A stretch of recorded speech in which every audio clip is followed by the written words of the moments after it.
Patrick, your genius is showing. Where?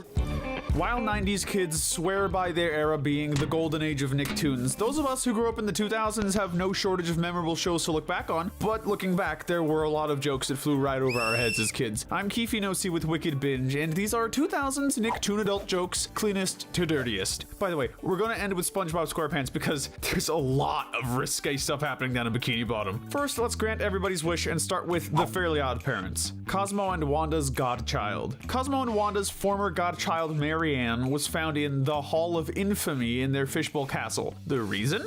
You abused our magic, took out Archduke Ferdinand, and plunged the world into World War I!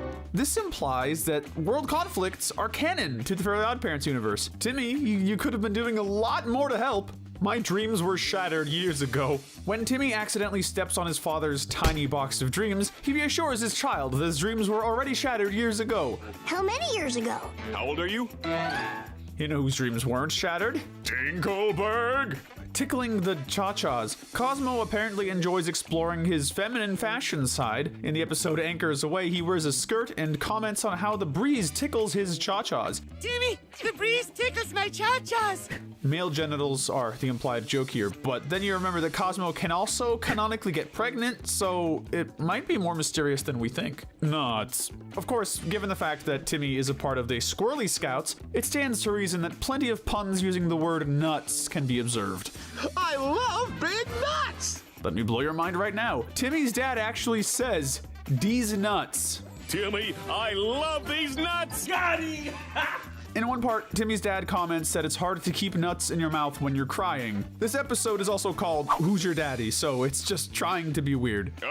Nuts. Oldest pun in the book, literally. When Tom Sawyer steals Cosmo and Wanda's magic wands, Timmy worries over what humorous yet terrifying alterations he could make to the universe. He could turn gravity into gravy, or planets into plants, or Uranus into... Oh my gosh! We gotta stop him! therapy. When Timmy's dad is talking to a puppet version of his mom, Timmy's mature enough to understand how weird it is. Oh, sure, take his side. So weird that therapy won't ever help. No amount of therapy will ever make this moment okay. Under the Bed Monthly magazine, Timmy desperately wants the legendary toy known as Flipsy, so Cosmo and Wanda give him a magic copy machine that can bring images to life. That said, the ad for his wanted toy was in a magazine called Under the Bed Monthly, and considering the types of magazines you usually find under the bed, let's just be glad that Timmy's just interested in backflipping puppy toys right now. Croc blocked. Yeah, this is the actual title of an episode, Croc Blocked. Like, they literally just added a letter to You know what, I respect the audacity. Maybe some dreams need to be broken. If you're one of the 3 people on the planet who still watch the series after Sparky was added, you might remember a concerning comment from Timmy's dad, leader of the Squirrely Scouts. When Timmy protests their usually deadly annual camping trip, his dad responds that it's tradition. Besides, if I drive a group of boys to the movies in this outfit, they'll arrest me. His certainty makes you wonder, has he done this before? Mr. and Mrs. Turner's bedroom life. Well, apparently something he hasn't done before is get a little more experimental in the bedroom with his wife. When he gives her a blindfold as an anniversary gift, she comments that she's wanted one for years. It's a blindfold! Oh, I've always wanted one. And something tells us they aren't just looking to get a piñata. Mr. Turner's wife is a freak. On that note, Timmy's mom had it going on. On the topic of Timmy's mom, we can't skip over the episode where she decides to show Timmy her old swimsuit. Look, my old swimsuit still fits. Good for you, Mrs. Turner. But Timmy might need therapy after that. Cosmo had it going on? Well, maybe not, but on the topic of Timmy's mom's curves, let's not forget that time Cosmo literally got a boob job. Shame on you, Timmy. In the special episode Information Stupor Highway, Timmy gets back at Crocker by sending a picture of him in a red dress to every computer in the world. Although it does make me feel pretty. Oh well, at least no one can see this. Timmy's dad sees this and comments, You're not supposed to be on those kinds of websites. But that's my teacher. the bad parenting test. Timmy's parents are watching Dr. Bill's show on how to become better parents. If this isn't bizarre enough, his oddly specific criteria for bad parents are whether or not their child spends time in their room with a bunch of paper towels saying, "Don't bother me." I'm just gonna take these paper towels up to my room alone, so don't bother me. Yeah, that's I mean, at least he's cleaning up afterwards, I guess. The toy. Okay, there's literally a 0% chance they didn't know what they were doing here. When Timmy and Poof are taking a bath, one of the toys is shaped like this. Really? And just in case you think there's plausible deniability, it shoots toothpaste on Timmy's face. What? Why? Okay, we only have one radical entry for rocket power: steroids. In the episode The Ice Queens, Otto's knocked over by a much larger opponent who he tells to pick on someone with your own steroid dosage. Are you prepared for the incredibly evil next entry? It's time for Invader Zim. A quick jab at the execs. It's no secret that Invader Zim was far from Nickelodeon's favorite cartoon to promote. In the Christmas special, The Most Horrible Xmas Ever, show creator Jonan Vasquez got a little bit of clever payback when a child critiqued the robot snowman narrator's story for its logical fallacies. Why does he want to take over the Earth so badly? Which turned out to be almost verbatim feedback from Nickelodeon executives. We never deserved this beautiful show, did we? Zim's a little too excited. In one flashback, Zim commandeers a giant robot on his home planet, demanding his allies to twist some knobs and pull some levers. It's easy to miss weird innuendos like this, considering that pretty much everything Zim says is already super bizarre. Slurs for humans. More good examples are Zim's various slurs for humans. Some of our personal favorites are Frolicking Dirt Child, Filthy Slug, and the classic Dib Monkey. Despite his huge head, the Dib Monkey is quite stupid. My head's not big! Geez, Zim, we knew you were trying to conquer Earth, but you don't have to be racist about it. Stupid, stinking humans. There are a lot of horror references. Invader Zim is famous for two things. First, grr. Second, its incredibly morbid sense of humor. Guess there's an alien in the house! You mean besides you? From Zim going through an off-screen initiation in Invasion of the Saucer Morons to an entire episode about him stealing organs from children and replacing them with random objects. Oh, and we can't forget about Gaz's entire existence practically being an Exorcist reference. Can't you see I'm trying to draw a little piggy? You don't want to know what comes out. There's one episode where a character named Squidman, who was a former officer with the brain of a squid, tries to squirt ink to assist Zim, but can't. He says that it's not working, and All that comes out is... You don't want to know what comes out. judging by that white stain on the door, I think we know what he's talking about. Now it's time for our most intellectual show yet, The Adventures of Jimmy Neutron, Boy Genius. Bolby Stroganovsky. Among the weirdest characters in Jimmy Neutron is Bolby Stroganovsky, who's more of a product of his time than anything else. A burger, fries, and shake kebab. I'm just saying, a guy who's basically a bunch of weird foreign stereotypes in a blender being called an unknown species by a literal alien might not fly by today's standards. Regardless of the ethics, you can't deny that the slap, slap, slap, clap, clap, clap song is a masterpiece like no other. Slap, slap, slap, clap, clap, clap. Many brains, few morals. It's easy to forget for a kids show, Jimmy Neutron had very few morally upright characters. Even Jimmy himself wasn't safe from this, given how many times his inventions nearly destroyed the world or even qualified as crimes against humanity. Remember the episode where he made Sheen a literal megamind god of destruction? You dare to order me? Carl's interest in Jimmy's mom. If there's one running gag in Jimmy Neutron that everyone remembers, it has to be Carl Weezer's constant infatuation with Jimmy's mom, Judy Neutron. It can be as innocent as serenading her after throwing a brick through her window, or as downright creepy as having her shrunk down and put in a jar. Hi, Mrs. Neutron. Those of us who have had our minds completely destroyed by meme culture are probably more disturbed by the latter. An interesting sponsor. In the special episode Win, Lose, and Kaboom, host Meldar shouts out his sponsor, which happens to be Tentacle lubricant.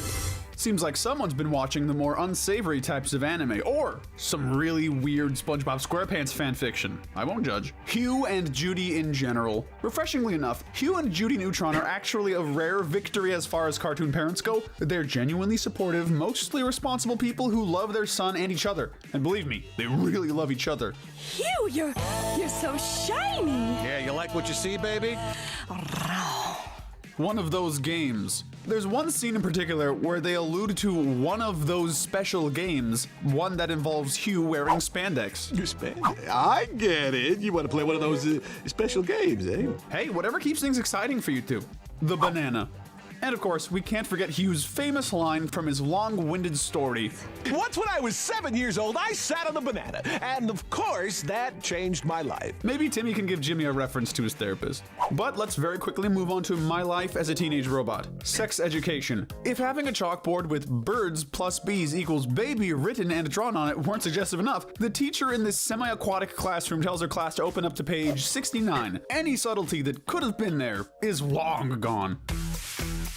Okay, we're going ghost for our next entry, Butch Hartman's second most famous cartoon, Danny Phantom. Fun at the dance? In one episode, Sam is transformed into a giant phantom dragon, forcing Danny to take her down, and forcing Sam into a not-so-fun hangover of sorts. Wow. Did I have fun at the dance? Briefs or boxers? When Danny's infatuated with the popular girl Paulina, his ghost powers decide to have a little fun by forcing his pants to involuntarily fall down. Thankfully, Paulina actually likes his undies, so he leaves with a date and not on an offender registry. Danny Phantom, animal rights warrior, Danny manages to single-handedly save the purple-backed gorilla from going extinct when he discovers that one of the two remaining of the species is a woman. That's oh my gosh! Meaning that Danny just saw a gorilla's genitals. We've got the house to ourselves. With Danny and Jazz out of the house, for once, their folks have the whole place to themselves. We have the house to ourselves. I'll get the checkerboard. When Jack observes this, Maddie is immediately intrigued until he runs off to get a checkerboard, much to her disappointment. On a side note, the moms and dads in 2000s cartoons seemed to have the healthiest relationships with each other. Yeah, Dash called Danny this. Cartoons have always had some bizarre, usually silly insults thrown around by bully characters, but Dash takes it one step further in one episode where he calls Danny a twink. I don't know, maybe Dash is struggling with some ghosts of his own. Now that twink is out of the way. Tucker Foley, wannabe Casanova. Danny's buddy Tucker's always trying to get with the ladies, and this, of course, leads to the geek being embarrassed quite often by the ensuing rejections. That may be the hottest geek I've ever laid eyes on. One of the most memorable examples was the time he asked a delivery driver what she could do after hours. Just sign the voucher, sir. And let's not forget the time he wore a mistletoe hat to get a kiss from a girl, only to be Frenched by her pet dog while his eyes were closed. Nice! Grab your fire extinguishers. Next is the legendary tale of Avatar: The Last Airbender. Aang's bathroom break. While in the home of a fortune teller, Sokka remarks that Aang looks like he had a fun bathroom break and quickly specifies, When I was in there, I don't even want to know. I doubt Aang even knows what he was talking about, but given Sokka's age, it's not too surprising that's where his mind went. Floozy. Back to weirdly direct name-calling in kids' shows, Meng sees Aang and Katara off when they leave to continue their journey, but she's also a bit more jealous of the latter than she lets on due to Aang's feelings for her, so she quietly calls her a floozy out of earshot. floozy. Legalize the secret tunnel. Forget the next couple lines, but then it goes. Secret tunnel! In the famous Secret Tunnel episode, the gang meets a group of obvious hippie/stoner stereotypes. It's also worth noting that one of them compliments Sokka's underwear, to which he promptly scurries off. Smart move, Sokka. Toph's interesting training method. In an effort to provoke Aang to improve his earthbending, Toph steals a small sack of nuts from his bag. Of a pushover to do anything about it. She also takes a staff and proceeds to crush the nuts with it. It's a staff, and a literal nut sack. It's a delicate instrument. It's not the only delicate instrument around here. The wonders of drugs. The cactus juice scene needs no introduction. Sokka getting absolutely high off the stuff is one of the most memorable scenes in the entire show, but let's not forget that time Aang was given some magic tea as a stimulant to try and get the Avatar state to come out. Aang, what are you doing? Crack? Shout out for our next entry having one of the most ludicrously catchy theme songs I've ever heard. The Mighty Bee. Honestly, just the whole show. The Mighty Bee isn't the kind of show that's known for a lot of sexual innuendos, which is good, since its cast is mostly children, but we still feel the need to mention it for its extreme usage of gross-out humor. Yummers! What are we having? It's not hard to see how this show was inspired by the likes of Ren and Stimpy. As expressive as the animation is, it's no less full of absolutely vile moments that might even turn the most hyperactive kids over to another channel. Funny show, though. For the lead up to our grand finale, take a look outside. You might find some animals from back at the barnyard. Please, not the monkey dance. It's the furthest thing from a secret that Mrs. Beatty's husband is tired of her obsession over exposing talking farm animals. He's so tired, in fact, that when hypnosis causes her to insist that they go do the monkey dance, Not the monkey dance! He's absolutely dreading it. Otis is questionable biology. Let's just get the anatomy question out of the way. Otis is a guy. He has udders that frequently squirt milk. Oh, it's quite pleasant, actually. It's like a gentle tug. I know it's a cartoon, but it's hard not to think about the fact that this male cow is spraying white liquid from his crotch area constantly. It's right here. It's right there. Otis's rectal exam. Well, I guess any doubt over Otis's gender was solved by the fact that he apparently needed a prostate exam at one point. If his trauma afterwards was any indication, it was far from a pleasant experience. Now, let's see what we got in the dairy section. Was there ever a more perfect scene for a finale? In this episode, Otis's old school bully contacts him saying he's coming for him, prompting Otis to remember all the times he forced Otis to come for himself. Seriously, this bully was a duck, so getting squirted by his own udders was the best case scenario here. What's going on? Okay, finally, we get to Bikini Bottom. Let's talk about SpongeBob SquarePants. Practically everything Squidward says. This might not count as a typical definition of adult jokes, but it's worth mentioning. I don't like the notion that everyone becomes a Squidward as they enter adulthood, but I do love and completely agree with the idea that we only truly understand Squidward as we grow older. Whether it's his mourning of his dead hopes and dreams or his frustration with the world refusing to give him any R&R, Squidward is a mood sometimes, actually most of the time. Coming to bed, honey? Staying on a similar subject, when SpongeBob and Patrick try and break Mrs. Puff out of prison, SpongeBob recalls how wonderful adult life is on the outside. The traffic, the meaningless work, the failing, loveless marriages. Coming to bed, honey? Yes, dear. Man, when did this show get so existential? Shout out to SpongeBob for staying so dang positive, somehow. Square pattern baldness. Okay, I want to start this off by saying that in The Sponge Who Could Fly, SpongeBob is confirmed to have hair, and by extension, insanely precise hairstyling skills. But when SpongeBob leaves Sandy's dome with the excuse of needing a haircut, Sandy isn't sure of whether or not he's got hair, and if he does, just where is it exactly? Krusty Dogs. The whole episode of Krusty Dogs is really just an excuse to have SpongeBob characters say wiener over and over. 12 inches of deliciousness. Not limited to Squidward's line of hoping Mr. Krabs' whole wiener thing will blow up in his face. Just make the wieners! Whether kids or adults, one thing is for sure, they knew their audience. Look at that guy just like a hot dog, Mommy. Let that inspire you to stay in school, Billy. Patrick, your genius is showing.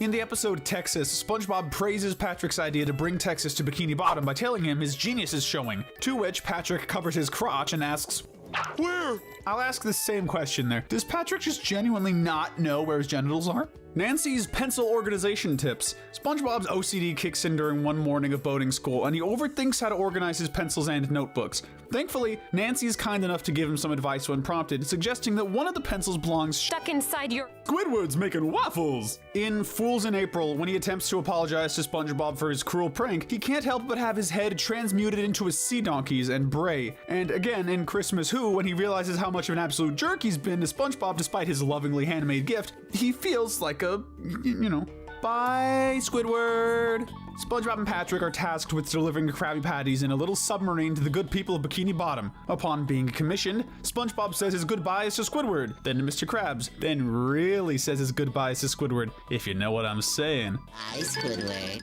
For a guy who is asexual, SpongeBob has a weird way of making relatively normal comments sound strangely suggestive. Do you want it to hurt me, Kevin? Case in point, his encounter with Kevin C. Cucumber, his now former jellyfishing hero. SpongeBob will do anything for Kevin. Like, anything.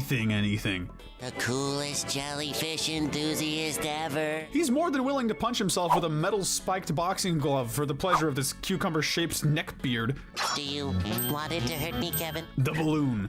Not to be confused with the Great Balloon Theft of 2001, SpongeBob presumably didn't borrow this balloon. He paid for it fair and square, but I'd say he really shouldn't be blowing his money on it. Get it? It's funny because it looks like it. Yeah, we won't even say it. There's a concerning amount of things in this series that look like this object, though. Oh, yeah. Sandy cheeks in Bikini Bottom. Most of these jokes aren't too meta, but when you've got a town called Bikini Bottom and a character named Sandy Cheeks, and if we want to reach a little further, another character named Mr. Krabs, I mean, you can't expect us to not fill in the blanks, right? There's also another joke theory that SpongeBob is a tampon, but even I'm not buying that one. Bubble Bass's ad. In one of the newest SpongeBob episodes, Hot Cross Nuts, Bubble Bass advertises Sandy's barbecue nuts on his butt. Oh my god, there's no way to say that normally. Try Sandy's smoking barbecue nuts. The Yellowfish's line, "This guy's butt loves those nuts," does not help any. This guy's butt loves those nuts. Sailor Mouth. While it's not even remotely subtle, the episode Sailor Mouth is quite literally about SpongeBob and Patrick learning a swear word from dumpster graffiti. Hey, Patrick, how the are ya? Pretty good, SpongeBob. It's unsure which word this is, but it's a fun rewatch since there's no concrete answer. Did he just say, aye, he did? They could be saying literally anything behind those dolphin chirps, and furthermore, this episode has more replay value than a AAA platformer. The good reasons to run around in colored undies. When SpongeBob and friends team up with Mermaid Man to bring the IJLSA back into action and stop evil! Evil?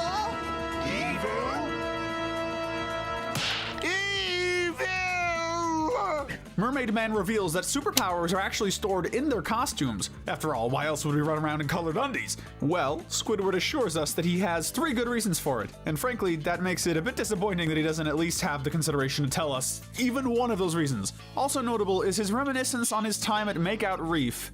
Makeout Reef. Good times, good times. How much you guys want to bet he made a few visits there with Squilliam? Just saying.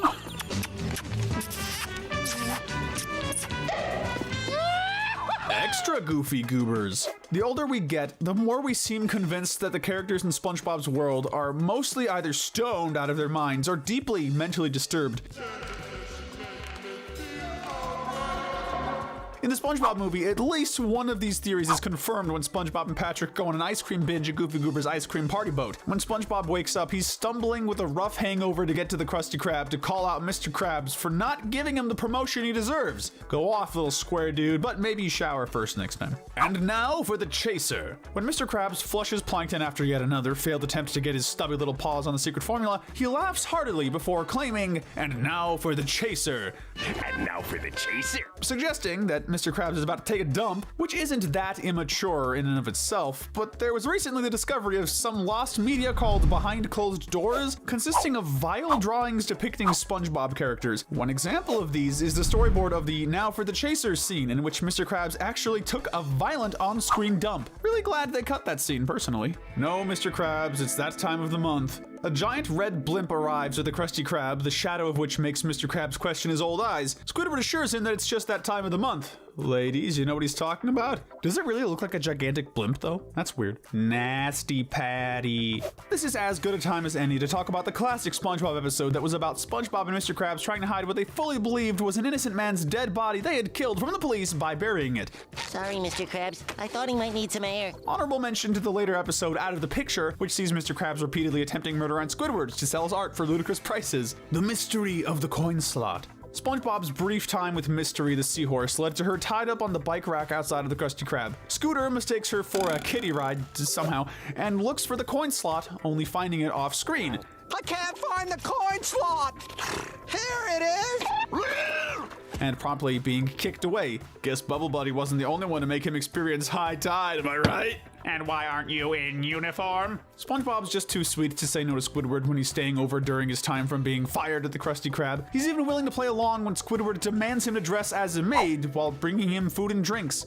And why aren't you in uniform? He's not even doing it for laughs, he's just doing it to humiliate SpongeBob. Is this some weird kink of Squidward's? The world may never know, and I honestly don't want to. Did you want to? Patrick having a crush on Mindy in the SpongeBob movie is fairly innocent. The same cannot be said of his reaction when Mindy walks up to the pair while his pants are down. Did you see my underwear? No, Patrick. Did you want to? If nothing else, it's great that Patrick had both kindness to offer and the consideration to ask before flashing her. What an absolute king. Now you get behind her and I'll push. The inner machinations of Patrick's mind truly must be an enigma to advise SpongeBob to get behind his grandmother while he pushes when that was nowhere in his plan to prove to her that he's grown up. A man's gotta do what a man's gotta do. And then you get behind her and I'll push. The literal best interpretation of this is that Patrick had the urge to cripple an elderly woman, which really calls the big guy's morals into question just a little bit. Sexy crab car wash. No explanation needed. Just soak this one in. Really let it marinate in your brain. Acknowledge this is a canonical scene in SpongeBob and that Mr. Krabs does this. Side note, how often does Mr. Krabs borrow Pearl's clothes? Well, at least it's underwire. Pretty often, I guess. Or he's borrowing someone's in the alternate universe where he's Bikini Bottom's main patty stealer. Not the way I use them. Eat barnacle chips. They're delicious. They are most certainly not delicious. Not the way I use them. Patrick, sincere question. How do you use them? How do you use them? There's like 1,000 ways I can interpret this, and the longer you leave me to my own devices, the worse they get. Please, give us the answer the world is begging for. The incomplete snow mermaid. Man, for a couple little kids, these guys have some skilled artistic talent, huh? They sculpted this mermaid statue all on their own. Now, all that's left are 2 more big, round, voluptuous snowballs. Who knows where they'll end up, though? A 7-mile spanking machine. SpongeBob's butt has been broken, and he's got to be extra careful. That means no football with Percy, who seems to be having a great time. It also means there's no participating in the 7-mile spanking machine. The 7-mile spanking machine! Ah! Ouch! Ouch! Thankfully, Squidward has no such injuries to worry about. Is this where the line starts? Either Squidward or one of the show's writers was really into some stuff. The Squidward's ending it reference. In SpongeBob in Random Land, there's a blink and miss it reference to the infamous Squidward's ending it creepypasta. Oh, and not a one-off line or something in the background. They actually decided to flash a picture of the infamous red mist picture on screen. There's no telling how many children they traumatized with this, and there's no telling how many more they did when they replaced it with this. It's just a prank, bro. Mr. Krabs manages to wash the invisible spray off of SpongeBob and Patrick after they go around pranking Bikini Bottom. You'll see 2 naked guys fighting over a can of paint. Now call it sheer dirty-mindedness, but this screenshot really emphasizes just how low-paying the Krusty Krab must be. Model sponge. When SpongeBob thinks Mr. Krabs is firing him, Yep, he's gonna have to. he searches for a new job and starts an acting career for a sponge commercial. SpongeBob's shocked expression upon hearing Lose the pants! really tells you all you need to know. At least buy him a drink first. Jeez. The Sports Channel. I distinctly remember this one going over my head as a kid. In Your Shoes Untied, SpongeBob is watching a dancing sea anemone on TV, only to quickly switch to the Sports Channel when Gary walks in. I was just looking for the sports channel, Gary. I was always wondering why SpongeBob was so fearful of Gary's potential wrath over missing the big game, but it's clear now that SpongeBob was watching some naughty content. Absorbent, yellow, and apparently horny. The Tickler. Would you believe me if I said a one-time joke character in Karate Island is a metaphor for a condom? By this point, yeah, you probably would. Sandy has to fight the Tickler, a karate master who happens to be French. Yes, the French Tickler. Also the name of a type of condom that basically turns your pee-pee into a pom-pom. It's even weirder when you consider that his defeat comes about by Sandy chucking a tray of phallic jelly-filled donuts into his mouth until he can't hold anymore. Sorry about the scabies. Wow. This bakery had a cake specifically for apologizing about scabies.